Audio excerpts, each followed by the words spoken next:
আমাদেরকে তিলে তিলে সরকার কিন্তু ঠকাচ্ছে। আমরা শিক্ষক সমাজ আজ জাগ্রত হয়েছি। আমরা 20% বাড়ি বাড়ার দাবি আদায় না করে আমরা ঘরে ফিরব না। আপনার মাধ্যমে আমরা জানাতে চাই দেশবাসীকে যে সরকার আমাদের বিগত আন্দোলনগুলোতে প্রত্যেক সরকারের শিক্ষামন্ত্রী কিন্তু এই কথা বলেছিলেন যে এমপিভুক্ত শিক্ষা ব্যবস্থায় শিক্ষার মান অনেক ভালো। যদিও শিক্ষা প্রতিষ্ঠান জাতীয়করণ হয় তাহলে শিক্ষার মান কমে যাবে। আমি আপনার মাধ্যমে মন্ত্রণালয়ের সকল মাননীয় কর্মকর্তাদেরকে জানাতে চাই, তাহলে এমপিভুক্ত শিক্ষার মান যদি ভালো হয় তাহলে শিক্ষকদের জীবন মানে তো অবনমন কেন?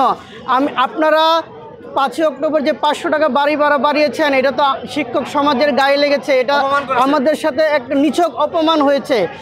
এই অপমানের জ্বালা শিক্ষকদের গায়ে কিন্তু লেগেছে। তারা জাগ্রত। সারা দেশ থেকে 6 লক্ষ শিক্ষক কিন্তু আজকে ঢাকামুখী এবং আমরা 20% দাবি আদায় করব। আপনাদের কাছে একটা প্রশ্ন রাখতে চাই, মানবিক প্রশ্ন।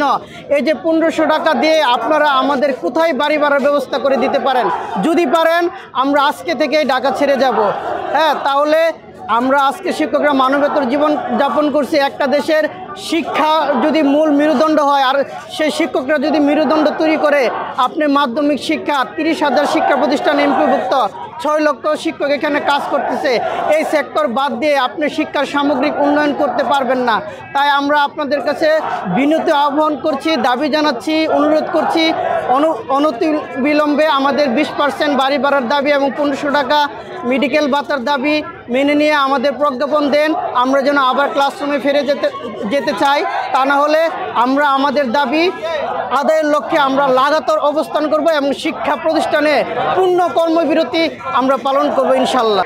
শিক্ষা প্রতিষ্ঠান জাতীয়করণ জোটের উদ্যোগে আয়োজিত আমাদের অধ্যক্ষ মৌলানা মোহাম্মদ দেলোয়ার হোসেন আজিজি ভাইয়ের সাহেবের আহ্বানে আমরা আজকে জাতীয় প্রেস ক্লাবে একত্রিত হয়েছি।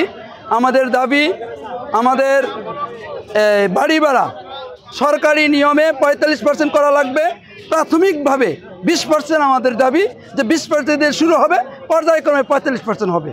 দ্বিতীয় দাবি হলো আমাদের 1500 টাকা মেডিকেল ভাতা দিতে হবে। তৃতীয় নম্বর আমাদের দাবি হলো আমাদের কর্মচারীদেরকে 75% উৎসব ভাতা দিতে হবে।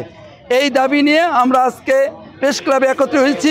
লক্ষাধিক শিক্ষক কর্মচারী সেখানে একত্রিত হয়েছেন। আমাদের মাননীয় আমাদের জোটের সেক্রেটারি মহোদয় অধ্যক্ষ মৌলানা দেলোয়ার হোসেন আজিজি সাহেব, উনি অর্থ মন্ত্রণালয়ে 10 থেকে 13 জন সদস্যের একটি কমিটি নিয়ে তিনি আলোচনা করেছেন এবং ওনারা আশ্বাস দিয়েছেন, ওনারা বলেছেন যে যেহেতু অর্থ উপদেষ্টা মহোদয় উনি বাইরে আছেন, উনি আসার পরে আধা ঘন্টার ভিতরে ওনাকে অবহিত করবেন এবং প্রয়োজনীয় ব্যবস্থা গ্রহণ করবেন। এই জন্য ওনাদের অনুরোধে আমাদের দেলোয়ার হোসেন আজিজি সাহেবের ঘোষণা মোতাবেক আমরা প্রেস ক্লাব থেকে শহীদ মিনার, যেখান থেকে জুলাই বিপ্লব হয়েছে, যেখানে থেকে বাংলাদেশ দ্বিতীয়বার স্বাধীনতা অর্জন করেছে, এখান থেকেই বেসরকারি এমপিভুক্ত শিক্ষক কর্মচারী 20% বাড়ি ভাড়া নিয়ে আমাদের অধিকার নিয়ে আমরা ঘরে ফিরে যাব।